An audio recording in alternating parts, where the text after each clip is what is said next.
साथियों नमस्कार। हमारे YouTube प्लेटफॉर्म पर आपका हार्दिक स्वागत है।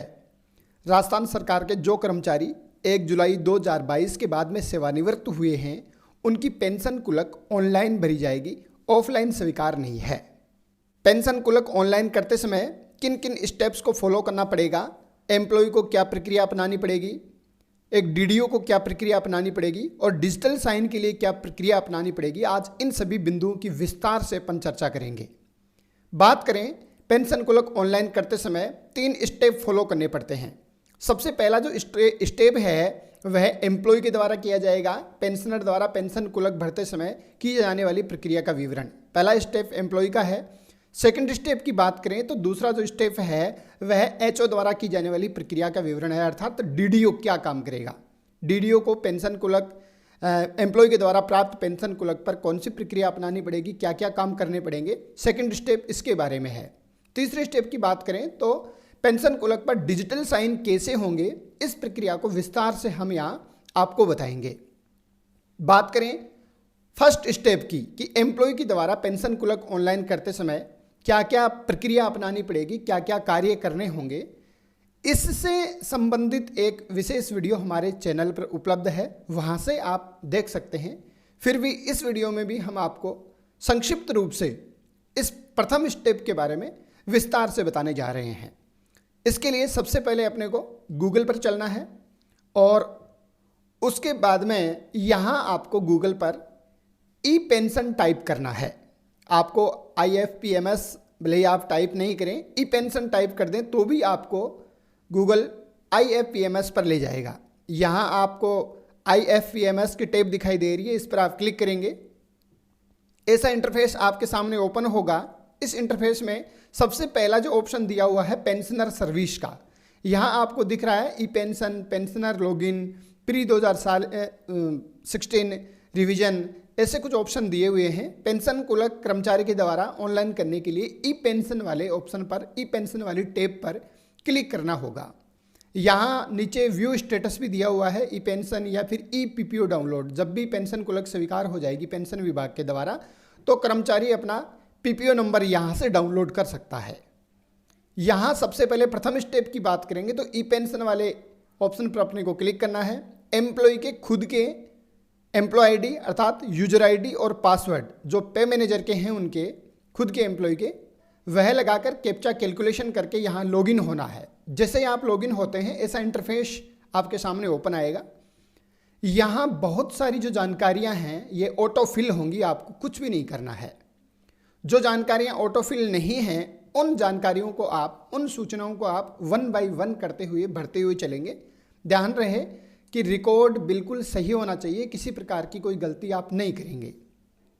यहाँ टाइटल चूज कर लेंगे आप, ये नाम पहले से आएगा। सर्विस कैटेगरी है, ये आप चूज कर लेंगे कि कर्मचारी कौन सी कैटेगरी में है, कौन सी सर्विस में है। इसमें 4th क्लास में है, एक्स सर्विसमैन में है या स्टेट सर्विसमैन में है, जो भी है यहाँ आप सिलेक्ट कर लेंगे। और उसके बाद में बात करें उसके फादर्स नेम का जो टाइटल है वह चूज कर लेंगे। उसका एडमिनिस्ट्रेटिव जो डिपार्टमेंट है वह चूज करेंगे, डिपार्टमेंट कौन सा है, डेजिग्नेशन उसका क्या है, date of birth, date of joining, date of retirement, ये पहले से ऑटो फिल आएंगी। यहाँ रिलीजन वगैरह, ये हाइट है आप चूज कर लेंगे। यहाँ आइडेंटिफिकेशन मार्क उसकी सर्विस बुक में लिखा हुआ है, पहचान चिन्ह, वह आप यहाँ लिख देंगे। उसके आधार नंबर, उसके पैन नंबर अच्छे से आप सबमिट कर देंगे। अब बात करें, यहाँ आते हैं अपन, are you subscribe to work charge employ contribute provide fund CPF scheme, यहाँ जनरली ये नो ही रहता है। सेकंड वाला ऑप्शन है री एम्प्लॉयमेंट, ये भी नो ही रखना है अपने को। लेकिन थर्ड वाले ऑप्शन को ध्यान से देखना है, OPT फॉर कम्यूटेशन। यहाँ आप विशेष ध्यान रखने वाली बात यह है, यहाँ आप यस रखेंगे। यहाँ आपको यस रखना है। क्यों रखना है? क्योंकि मैक्सिमम यहाँ 40% इन case of all India service, अगर ऑल इंडिया सर्विस के एम्प्लॉय हैं तो 40% यस लिख के यहाँ सबमिट करना है। और maximum 33.33% in case in state government employ, state government का एम्प्लॉय है तो 33.33% यहाँ रखना है। और maximum 50% in case of judicial department के हैं तो यहाँ 50% रखना है। मेरे केस में स्टेट गवर्नमेंट का एम्प्लॉय है तो मुझे यहाँ यस करना है और 33.33% यहाँ लिखना है। हालांकि यस करते ये अपने आप आ जाएगा। यह प्रथम पृष्ठ है। इसकी प्रक्रिया पूरी हो जाने के बाद में यहाँ आपको save and proceed for family detail, यहाँ आपको क्लिक करना है, यहाँ यस पर क्लिक करेंगे।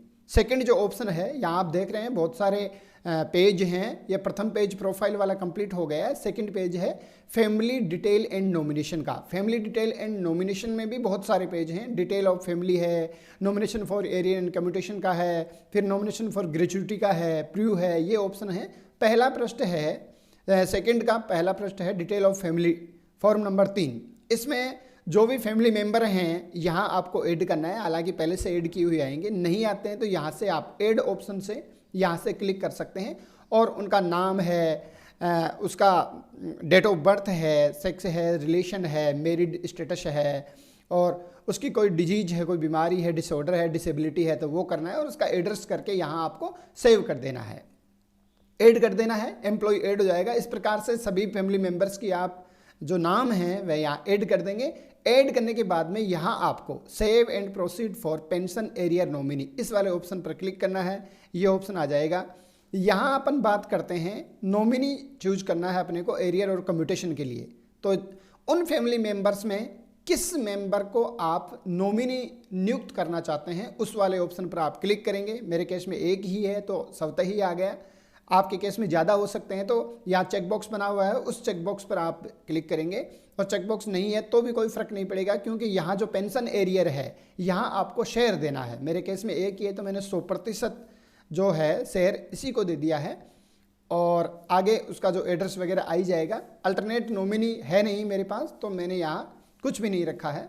यहाँ आप एडिट भी कर सकते हैं अगर किसी प्रकार की कोई गलती हो गई हो तो। और बाकी आप सेव करने के बाद में आप ध्यान रहे, एक अगर आपके केस में ज़्यादा मेंबर हैं तो प्रथम मेंबर को पेंशन एरियर 100% दे सकते हैं, और सेकंड जो मेंबर है उसको आप अल्टरनेट नॉमिनी शेयर भी कर सकते हैं। यहाँ फिर उसके बाद में चूज करने के बाद में save and proceed for gratuity arrear, इसके लिए आप क्लिक करेंगे। और यहाँ ग्रेजुइटी एरियर के लिए उनमें से एम्प्लॉय की जो वाइफ है, प्रथम नॉमिनी एम्प्लॉय की वाइफ ही होती है। वाइफ नहीं होने के बाद में, मेरे कहने का तात्पर्य सपोज होता है, भले ही वह हस्बैंड हो भले ही वह वाइफ हो, और उसके नहीं होने की स्थिति में आप उनकी डॉटर को या फिर उनकी जो सन है उनको आप चूज कर सकते हैं। यहाँ नॉमिनी फॉर ग्रेजुइटी एरियर के लिए यहाँ 100% यहाँ देना होता है, यहाँ 100% दे देंगे। और अगर आपने अल्टरनेट नॉमिनी भी चूज किया है, सेकंड नॉमिनी भी, तो वह वहाँ अल्टरनेट नॉमिनी शेयर इसमें आप 100% दे सकते हैं। इसके बाद में आपको करना है save and proceed for long term advance, इस वाले ऑप्शन पर क्लिक करना है। उसके बाद में आप देख पा रहे हैं कि यहाँ कोई भी टैब ओपन नहीं हुई है, लेकिन ये प्रू वाला ऑप्शन है। जैसे आप प्रू वाले ऑप्शन पर जाते हैं उसके नीचे आपको एक टैब दिखाई देती है move to long term advance, इस पर आपको क्लिक करना है। जैसे आप क्लिक करते हैं ये आपसे यस करवा रहा है, do you have any long term advance. अगर आपने लॉन्ग टर्म एडवांस लिया है, कोई हाउस लोन ले रखा है, इस प्रकार का कोई लोन लिया है तो यस कर देंगे, और नहीं लिया है आपने तो यहाँ नो कर देंगे। जैसे ही नो करते हैं लॉन्ग टर्म एडवांस वाला जो पृष्ठ है वह ओपन हो जाता है। अगर आपने लिया है किसी प्रकार का कोई एडवांस, हाउस बिल्डिंग एडवांस है या हाउस रिपेयर एडवांस है या कन्वेंस एडवांस है, एनी अदर एडवांस या जो भी कुछ ले रखा है उसकी आप पूर्ति कर देंगे। और उसके बाद में save and proceed for aiders, इस वाले ऑप्शन पर आपको क्लिक करना है। जैसे आप क्लिक करते हैं ये आपसे बैंक डिटेल यस के लिए कह रहा है, एड्रेस और बैंक डिटेल वाले कॉलम पर जाने के लिए यस कह रहा है। यस करेंगे आप तो अगले वाले ऑप्शन पर, मतलब जो आगे है एड्रेस एंड बैंक डिटेल, इस वाले ऑप्शन पर आप आ जाएंगे। यहाँ एम्प्लॉय एड्रेस दिया हुआ है, आप एम्प्लॉय के एड्रेस को आप अच्छे से सबमिट करेंगे, फुलफिल करेंगे। और यहाँ जो ऑप्शन दिया हुआ है एम्प्लॉय करंट एड्रेस और परमानेंट एड्रेस, अगर सेम है तो इस वाले ऑप्शन पर चेकबॉक्स पर आप क्लिक करेंगे। Save and proceed for department address, इस वाले विकल्प को आपको ओके करना है, इस वाले टैब को आपको क्लिक करना है। जैसे आप क्लिक करते हैं अगले वाला जो पृष्ठ है employ detail address, employ department address, इस वाले ऑप्शन पर आप आ जाएंगे। यहाँ ऑफिस आपका कौन सा है, डिपार्टमेंट आपका कौन सा है, आपके विद्यालय का नाम, जो भी आपका ऑफिस है उस ऑफिस का एड्रेस क्या है, डिस्ट्रिक्ट वगैरह सब कुछ चूज करने के बाद में आपको यहाँ save and proceed for bank detail, इस वाले ऑप्शन पर आपको क्लिक करना है। बैंक डिटेल वाले ऑप्शन पर आप आ गए हैं। कर्मचारी की जो बैंक डिटेल है वह अच्छे से आप देख लेंगे, अकाउंट नंबर, उसकी जो शाखा है उसको आप अच्छे से देख लेंगे। और इसके साथ ही यहाँ खास ध्यान रखना है कि जो भी उस एम्प्लॉय के विटनेस बने हैं दो, प्रथम विटनेस और सेकंड विटनेस, उनकी जो जानकारियां यहाँ पूछी जा रही है उन सभी जानकारियों को आप अच्छे से यहाँ सबमिट करेंगे, फिल करेंगे और उसके बाद में सेव एंड नेक्स्ट पर आपको क्लिक करना है। यहाँ यस आपको चूज करना है। जैसे आप यस चूज करते हैं आप डॉक्यूमेंट अपलोड वाले ऑप्शन पर आ जाते हैं। यहाँ आपको 1 बाय 1 करके डॉक्यूमेंट अपलोड करने हैं। यहाँ विशेष ध्यान रखना है और यह हमारा जो वीडियो है ये विशेष डॉक्यूमेंट अपलोड पर ही है। बहुत सारे साथियों को ये समस्या थी ऑनलाइन करते समय कि डॉक्यूमेंट अपलोड नहीं हो रहे हैं। डॉक्यूमेंट अपलोड नहीं होने का कारण मैं बताता हूँ आपको क्या है। यहाँ दिया हुआ है कि कुछ फॉर्मेट हैं वह PDF में है और कुछ फॉर्मेट हैं वह JPG में है। जैसे LPC है वह PDF में है, रिटायरमेंट ऑर्डर है वह PDF में है, एप्लीकेंट सिग्नेचर है ये JPG में है। इसके साथ ही एक खास बात और है कि कोई भी डॉक्यूमेंट की जो साइज है यहाँ दिया हुआ है कि 150 KB से अधिक नहीं होनी चाहिए। अब आश्चर्य कर रहे होंगे आप कि रिटायरमेंट ऑर्डर है 3-4 पृष्ठों का हो जाता है, एक साला दर्पण का होता है 2-3 पृष्ठ उसके होते हैं, 4 पृष्ठों में 150 KB से कम कैसे हो सकता है। तो बिल्कुल ऐसे ही करना है। 150 यहाँ मैक्सिमम 200 KB तक भी हो सकता है। अभी अपन सबमिट करके देखेंगे। तो यहाँ आपको विशेष सावधानी यही रखनी है कि आपकी जो PDF और JPG की जो साइज है, फाइल की साइज, वह 200 KB से कम हो सके वहाँ 150 KB से ही कम हो। फाइल सब प्रकार की पहले से ही तैयार करके आप यहाँ इस वाले ऑप्शन पर क्लिक सबमिट करना है। तो यहाँ चलते हैं 1 बाय 1 करके। लास्ट पेमेंट सर्टिफिकेट LPC को यहाँ मुझे अपलोड करना है। तो जहाँ आपने डेस्कटॉप पर जहाँ फोल्डर बना रखा है उस वाले फोल्डर पर आप जाएंगे और जो डॉक्यूमेंट आपसे रिक्वायर्ड करवाया जा रहा है वह आप 1 बाय 1 करके चूज करेंगे। मेरे केस में LPC जो सर्टिफिकेट है वह मैंने अपलोड कर दिया है। यहाँ से आप देख भी सकते हैं और अगर गलत डॉक्यूमेंट चूज हो गया है तो यहाँ से जो क्रॉस का निशान है यहाँ से आप डिलीट भी कर सकते हैं। उसके बाद में बात करें, सेकंड जो ऑप्शन है वह रिटायरमेंट ऑर्डर का है। साथियों ये विशेष ध्यान रखना है कि जो रिक्वायरमेंट हैं, जो डॉक्यूमेंट अपलोड करने हैं उन सभी डॉक्यूमेंट्स को आप पहले से ही तैयार कर लें। यह आप सूची पहले से बना लें कि किन किन डॉक्यूमेंट्स की आवश्यकता होगी, कौन कौन से ऑर्डर यहाँ लगने हैं। हालांकि इस वीडियो के डिस्क्रिप्शन लिंक में आपको बहुत सारे जो डॉक्यूमेंट अपलोड करने हैं उनके फॉर्मेट आपको उपलब्ध हो जाएंगे, यहाँ से आप डाउनलोड भी कर सकते हैं। सेकंड जो ऑप्शन है वह रिटायरमेंट ऑर्डर का है। तो यहाँ आपको रिटायरमेंट जो ऑर्डर है वह आपको यहाँ चूज करना है। उसके बाद में अपन बात करें DE जो फॉर्म नंबर 6 है, यह फॉर्म नंबर 6 यहाँ अपने को चूज करना है। अब मैं आपको बताना चाहूँगा कि ये फॉर्म नंबर 6 क्या है। यह है नो ड्यूज डिपार्टमेंटल इंक्वायरी, अर्थात कोई भी कर्मचारी के खिलाफ विभागीय जांच प्रक्रियाधीन नहीं है। विभागीय जांच नहीं चल रही है, कोई न्यायालयी जांच नहीं चल रही है, इसका सर्टिफिकेट होता है। ये सभी प्रकार के सर्टिफिकेट इस वीडियो के डिस्क्रिप्शन लिंक में आपको मिल जाएंगे, वहाँ से आप डाउनलोड कर सकते हैं। ये फॉर्म नंबर 6 है, ये आपको यहाँ से सबमिट करना है और यहाँ से अपलोड कर देना है। उसके बाद में अपन बात करें no dues for long term advance. ये लॉन्ग टर्म एडवांस का जो फॉर्मेट है, no dues for long term advance, ये फॉर्मेट भी आपको डिस्क्रिप्शन लिंक में मिल जाएगा। यहाँ से आप सेलेक्ट करेंगे जहाँ भी आपने सेव कर रखा है और यहाँ आप अपलोड कर देंगे। उसके बाद में अगला जो डॉक्यूमेंट है वह है if occupied government accommodation, form number 27। ये फॉर्म नंबर 27 का जो है आपको यह भी डिस्क्रिप्शन लिंक में मिल जाएगा इसका फॉर्मेट। अगर आपने सरकारी आवास का प्रयोग किया है या रेंट पर ले रखा है तो उसका ये प्रमाण पत्र होता है। इसमें कुछ ऑप्शंस ओपन हुए हैं। No occupation of any government accommodation, no possession of any documentation, यहाँ occupation of 4 month government accommodation after permission, occupation of government accommodation and taken furniture from PWD on rent, no dues for government accommodation and rental furniture. यहाँ जो no dues है ये अपने पास no dues अपन submit कर रहे हैं, बिल्कुल अपने पास नो ड्यूज है, ये नो ड्यूज अपन सबमिट कर देते हैं। यहाँ जो दूसरे जो ऑप्शन हैं no occupation of any government accommodation, इसको आप सिलेक्ट कर सकते हैं। No possession of any rental furniture.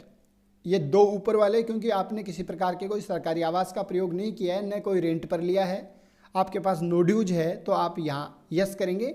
और जो आपका जो डॉक्यूमेंट है अकोमोडेशन वाला, नो ड्यूज फॉर अकोमोडेशन वाला, यहाँ no dues government accommodation form number 27, इस वाले ऑप्शन को आप पहले से ही आप तैयार कर लेंगे, ये सभी डॉक्यूमेंट्स फॉर्म के नाम से, ताकि आपको खोजने में सहूलियत रहे। यहाँ 1 बाई 1 करके कर देंगे आप। उसके बाद में अपन बात करें जॉइंट फ़ोटो, क्योंकि मेरे केस में एम्प्लॉय की जो सपोज है वाइफ है, उसकी डेथ हो रखी है, तो जॉइंट फ़ोटो यहाँ नहीं लगेगी। एम्प्लॉय की सिंगल फ़ोटो यहाँ अपलोड कर देनी है आपको। उसके बाद में अपन बात करें एम्प्लॉय सिग्नेचर, एम्प्लॉय के सिग्नेचर यहाँ आपको अपलोड कर देने हैं। और उसके बाद में बात करें फर्स्ट विटनेस, जो पहला गवाह है, फर्स्ट विटनेस है, उसके जो सिग्नेचर हैं जेपीजी फॉर्मेट में यहाँ अपलोड करने हैं। और उसके बाद में सेकंड विटनेस सिग्नेचर, यहाँ जो सेकंड विटनेस है उसके यहाँ अपने को साइन अपलोड करने हैं। जहाँ पर आपने फाइल सेव कर रखी है वहाँ से आप ओपन करेंगे और सेकंड विटनेस के साइन है वह अपलोड कर देंगे। उसके बाद में अदर डॉक्यूमेंट, अगर कोई अदर डॉक्यूमेंट भी है आपके पास तो वह यहाँ आपको अपलोड करना है। मैं बताना चाहूँगा साथियों आपको, यहाँ अदर डॉक्यूमेंट में 3 फॉर्मेट हैं, वह 3 जो डॉक्यूमेंट हैं वह आपको पहले से ही तैयार कर लेने हैं।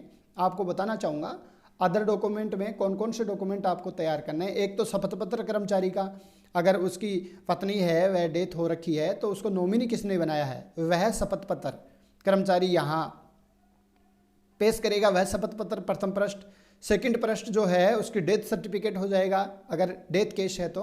और अगर दोनों ये नहीं हैं तो फिर भी एक शपथ पत्र फॉर्म नंबर 5 जो नॉमिनी वाला है वह आपको यहाँ चूज करना है। अर्थात यह उसी स्थिति में, ये तीनों अदर डॉक्यूमेंट फर्स्ट है, ये उसी स्थिति में आपको सिलेक्ट करना है जब नॉमिनी या सपोज है, सपोज की डेथ हो रखी है, आप नॉमिनी किसको चूज करना चाहते हैं उसके लिए प्रथम डॉक्यूमेंट जो है डॉक्यूमेंट अदर डॉक्यूमेंट में पहला ऑप्शन उसी का रखना है।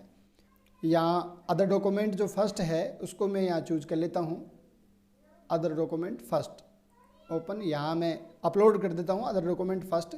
अब बात करें साथियों अदर डॉक्यूमेंट सेकंड की, तो अदर डॉक्यूमेंट सेकंड में कौन कौन से आपको डॉक्यूमेंट रखने हैं ये आपको मैं बता देता हूँ।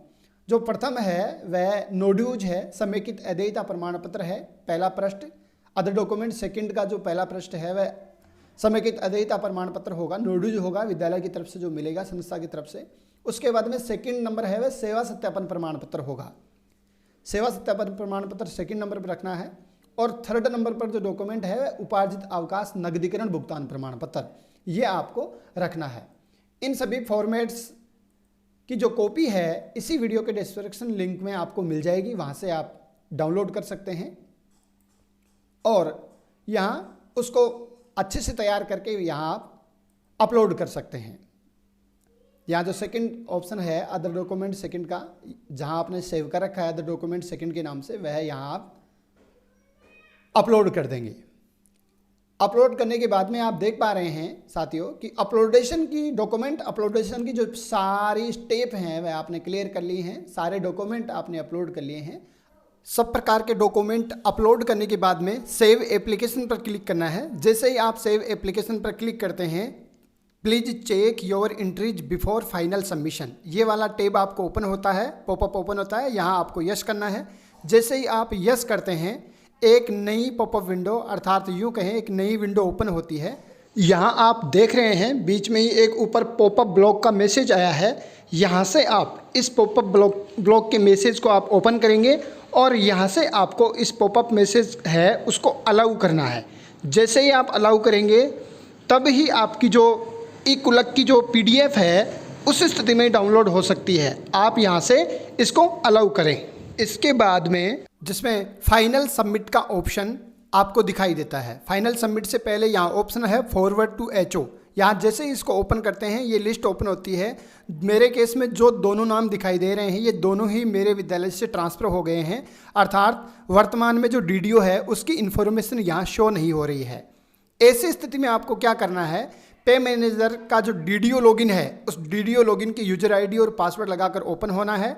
और ओपन होने के बाद में आप देख पा रहे हैं कि जो मास्टर ऑप्शन है, उस मास्टर ऑप्शन में नीचे आपको ऑप्शन दिया हुआ है एड एचओ डिटेल। इस एड एचओ डिटेल में यहाँ आपको डिटेल है ये वर्तमान वीडियो की ऐड करनी है। जो पुराना वीडियो है उसको यहाँ डिलीट कर देना है उसके रिकॉर्ड को, और यहाँ से जो नया वीडियो है उस नए वीडियो की यहाँ जो नाम है वह यहाँ सबमिट कर देना है। जैसे आप सबमिट करते हैं आपका जो न्यू वीडियो है उसका रिकॉर्ड यहाँ सेव हो जाता है। फिर यह कंप्लीट करने के बाद में, यह प्रोसेस कंप्लीट करने के बाद में वापस उस ऑप्शन पर जाना है और वहाँ आपको नाम सर्च करना है। जैसे ही आप नाम सर्च करते हैं यह आपको दोबारा नाम शो नहीं होगा, तो इसके लिए आपको क्या करना है, एक बार लॉग आउट हो जाना है। यहाँ से लॉग आउट हो जाने के बाद में पुनः आपको लॉगिन होना है एम्प्लॉय की यूजर आईडी और पासवर्ड के माध्यम से। जैसे आप लॉगिन होंगे वही इंटरफेस आपको ओपन हो जाएगा। यहाँ आप देख पा रहे हैं कि वही जो एंट्रियाँ हैं वह आपको मिलेंगी। ध्यान रहे साथियों, वापस आपको लास्ट वाले पृष्ठ पर नहीं जाना है। यहाँ एक बार आप चाहें तो सेव एंड नेक्स्ट करते हुए जा सकते हैं, और चाहें तो आप डॉक्यूमेंट टू बी अपलोडेड इस वाले ऑप्शन पर आप आएंगे तो समस्त प्रकार की प्रविष्टियाँ हैं ये आपको यहाँ मिल जाएंगी। सारे डॉक्यूमेंट हैं ये अपलोड हुए हुए पहले से ही आपको मिल जाएंगे। तो यहाँ से आपको सेव एप्लीकेशन पर क्लिक करना है। जैसे ही सेव एप्लीकेशन पर क्लिक करते हैं दोबारा इन्फॉर्मेशन है, यहाँ यस करना है। जैसे ही आप यस करते हैं कुछ समय की प्रोसेसिंग के बाद में जो आपकी जो कुलक है वह डाउनलोड हो जाएगी। आपकी जो पेंशन कुलक का जो रिपोर्ट है वह डाउनलोड हो जाएगी और यहाँ आपके सामने फाइनल सबमिट का ऑप्शन आ जाएगा। यहाँ आप देख पा रहे हैं जैसे ही आप ओपन करते हैं यहाँ अब आपका जो वर्तमान वीडियो है उसका नाम शो होने लग जाएगा। उसको यहाँ आपको सेलेक्ट करना है और ये फाइनल सबमिट वाला जो ऑप्शन है इसके ऊपर आपको क्लिक कर देना है। जैसे आप फाइनल सबमिट करना चाहते हैं एक पॉपअप आपके सामने ओपन होता है, are you sure to submit your application for new pension to head office Mahatma Gandhi government, जो भी विद्यालय का नाम है वह आ जाएगा।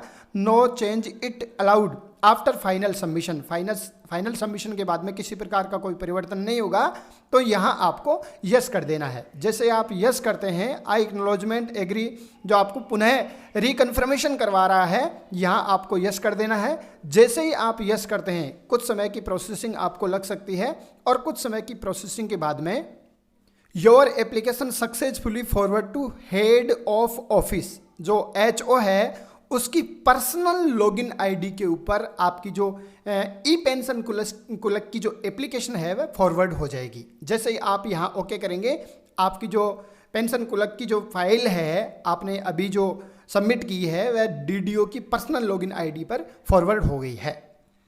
साथियों, हम यहाँ आपको बताना चाहेंगे कि हमने एम्प्लॉय की जो प्रोसेस है वह कंप्लीट करके HO को फॉरवर्ड कर दी थी एप्लीकेशन, अर्थात ई पेंशन कुलक है वह HO को फॉरवर्ड कर दी गई थी, लेकिन HO के द्वारा ई पेंशन कुलक को रिवर्ट कर दिया गया है। उसका कारण ये था कि जो भी हमने डॉक्यूमेंट अपलोड किए थे वो साफ से दिखाई नहीं दे रहे थे।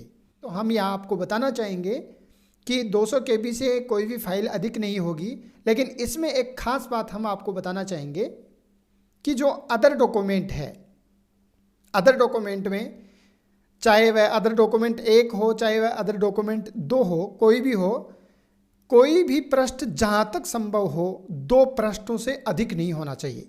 कोई भी डॉक्यूमेंट है वह 2 पृष्ठों से अधिक नहीं हो। इसके लिए हमने क्या किया, हमने पहले अदर डॉक्यूमेंट में 3 डॉक्यूमेंट को PDF बनाकर यहाँ अपलोड कर दिया था। तो वहाँ जब DDO के पास अर्थात HO के पास जब ये एप्लीकेशन गई, ऑनलाइन एप्लीकेशन गई और उन्होंने ये जब चेक किया तो डॉक्यूमेंट साफ दिखाई नहीं दे रहे थे। कई डॉक्यूमेंट का 1 पृष्ठ ही आ रहा था, 2 पृष्ठ आ ही नहीं रहे थे। तो ऐसी स्थिति में हमने जो अदर डॉक्यूमेंट में कौन कौन सी PDF लगनी है उन सब का एक ही PDF में समग्र कर दिया है उनका मैटर, और वह इसी वीडियो के डिस्क्रिप्शन लिंक में आपको मिल जाएगा। ऐसी स्थिति में सभी डॉक्यूमेंट्स को यहाँ जो क्रॉस का चिन्ह दिया हुआ है डिलीट वाला ऑप्शन, यहाँ से सभी डॉक्यूमेंट्स को एक बार डिलीट करेंगे और पुनः 1 by 1 करते हुए पुनः इनको अपलोड करेंगे। जो भी डॉक्यूमेंट अपलोड होने हैं साथियों, उन सभी डॉक्यूमेंट्स की जो PDF है इसी वीडियो के डिस्क्रिप्शन लिंक में आपको मिल जाएगी। वहाँ से आप उसे डाउनलोड करके अपने कर्मचारी के हिसाब से, जिस एम्प्लॉय का आप पेंशन केस ऑनलाइन करने जा रहे हैं, उस एम्प्लॉय के हिसाब से आप वहाँ उसको तैयार करके डॉक्यूमेंट अपलोड कर सकते हैं। तो यहाँ हम 1 बाय 1 करते हुए सभी डॉक्यूमेंट पुनः अपलोड करेंगे और फिर वापस एप्लीकेशन सेव और उसके बाद में फाइनल सबमिट करेंगे। अब डीडीओ को कौन कौन से कार्य करने होते हैं, यह अपन अगले वीडियो में जानेंगे। आज के लिए इतना ही, धन्यवाद।